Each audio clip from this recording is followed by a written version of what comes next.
Now, when it comes to Drake and Dreamville, oh, buckle up, because this story is about to take a wild, embarrassing turn.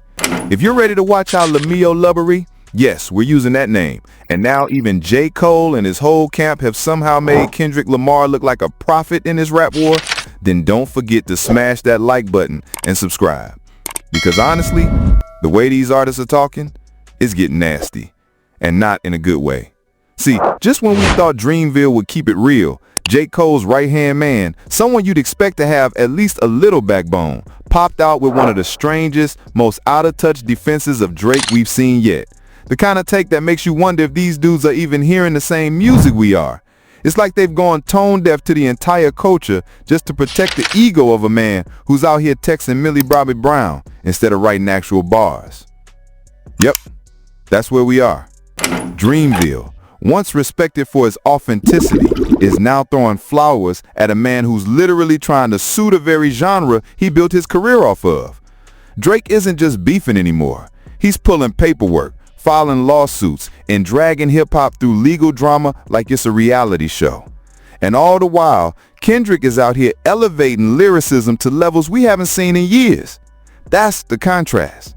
One side's building culture, the other's trying to trademark it.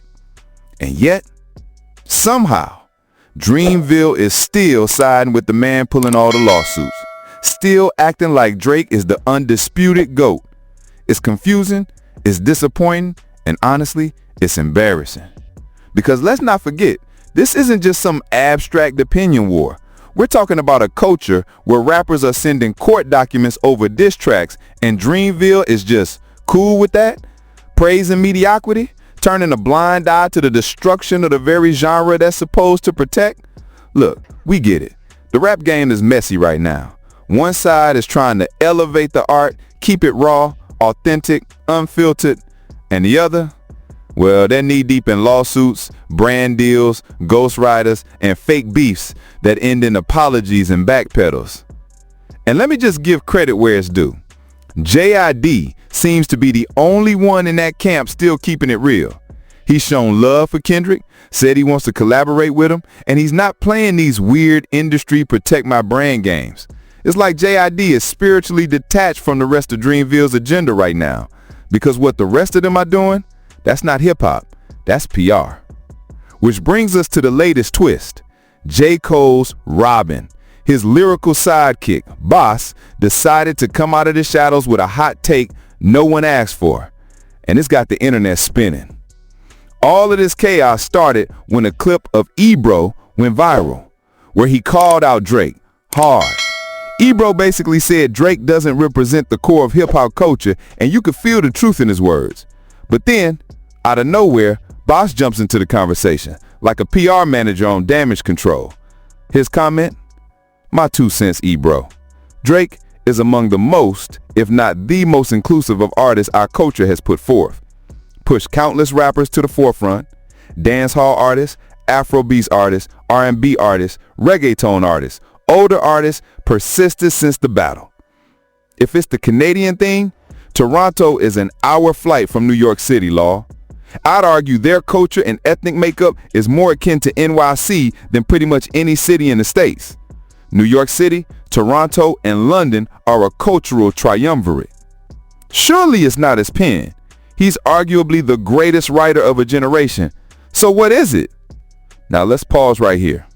Because ever since Buzz said that, the internet hasn't stopped dragging him. And honestly, rightfully so. The whole comment section turned into a battleground. People were like, wait a second. Is Buzz seriously trying to make Drake sound like Jay-Z, Eminem, or Andre 3000? Because that's what it felt like. Buzz didn't just defend Drake. He put him on a pedestal. The same pedestal reserved for legends.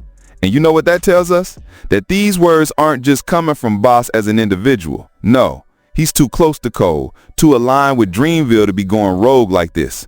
What he's saying reflects the whole camp. And here's the million-dollar question. If this is how they see the game, what does Dreamville even stand for anymore? Let's not forget when J. Cole dropped 7-Minute Drill and fans were side-eyeing him like, bro, are you even trying to be neutral?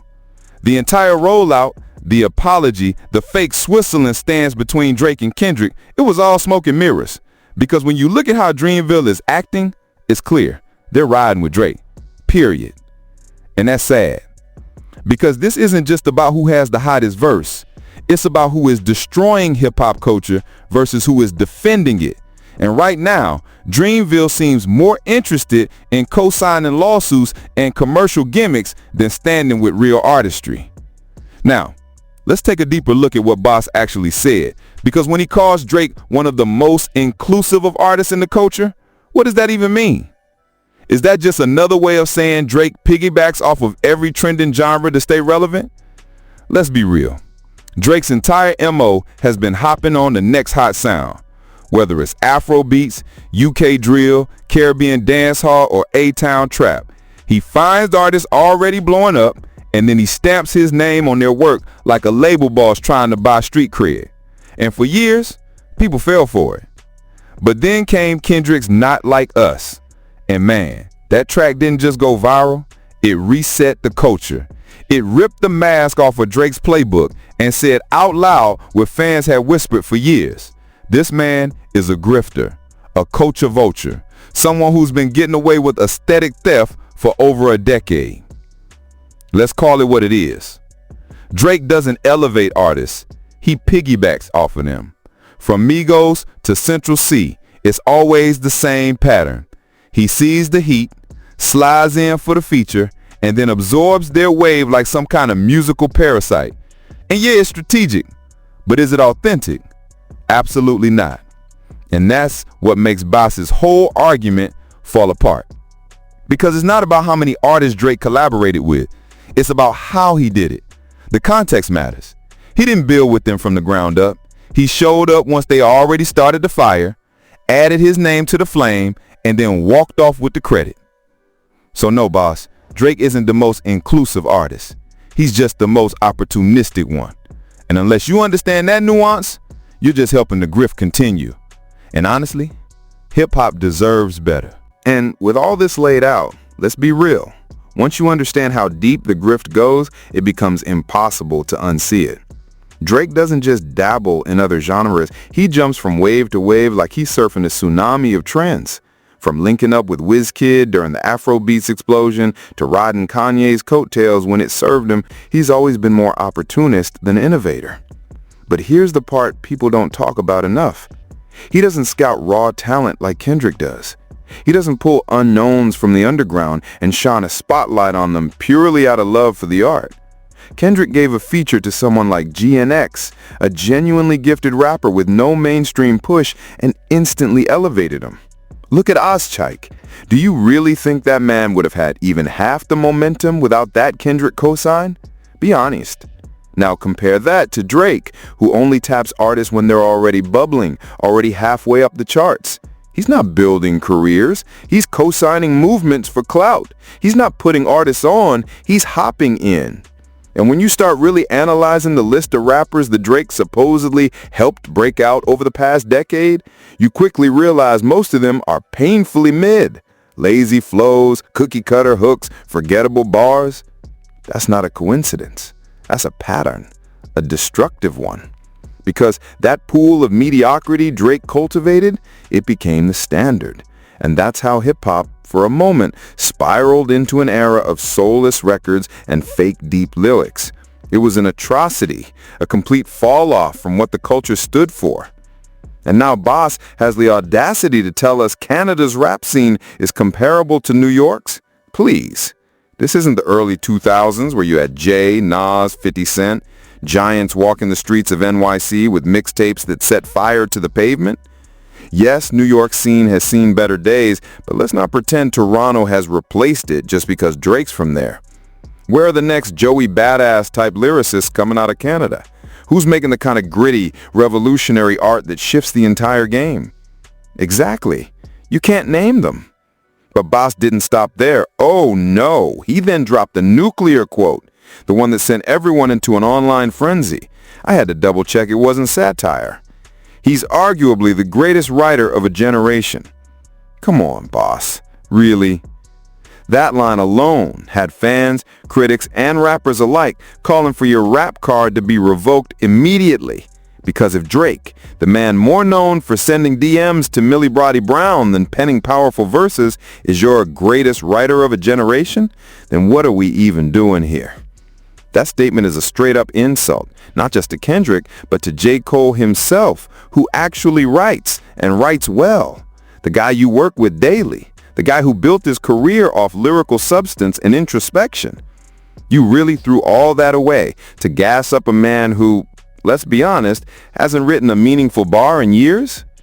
Let's not pretend we don't know Drake's creative process by now. The OVO factory has long been rumored and proven to be a ghostwriting assembly line.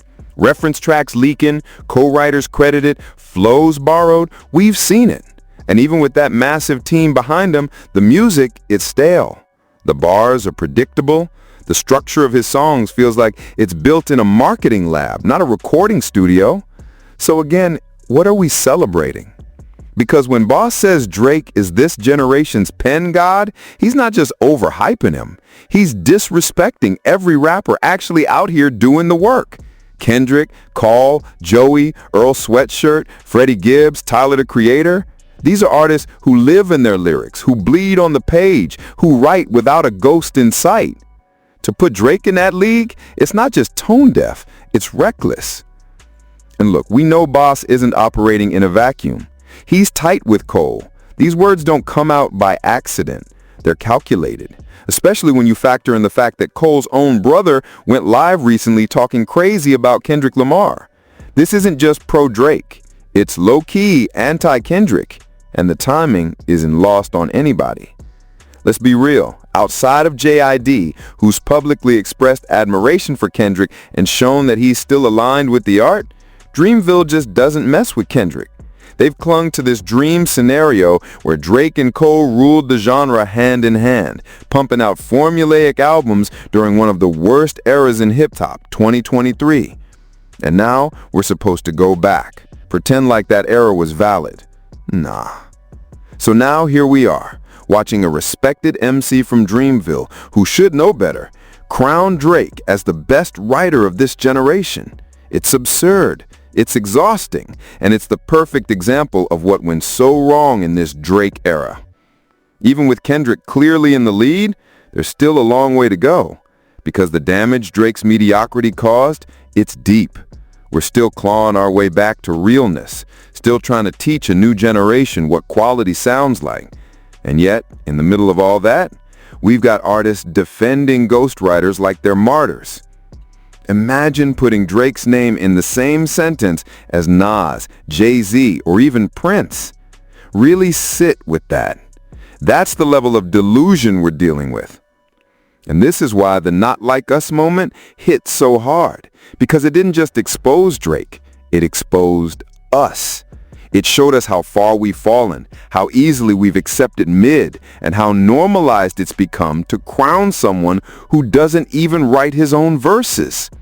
And just when you think it can't get any worse, here comes Boss, acting like Drake belongs next to Cole and Kendrick, like they're peers, they're equals, they're competition. Nah, he's not even in the same arena. Not when half his verses sound like ChatGPT after drinking too much rosé. Even Drake's latest songs, which Boss praised as examples of his elite pen, have flopped harder than any release in his career. And that's not an accident. That's the universe correcting itself. That's the audience saying, finally, we've had enough. Because at the end of the day, lyrics matter. Storytelling matters. Writing matters.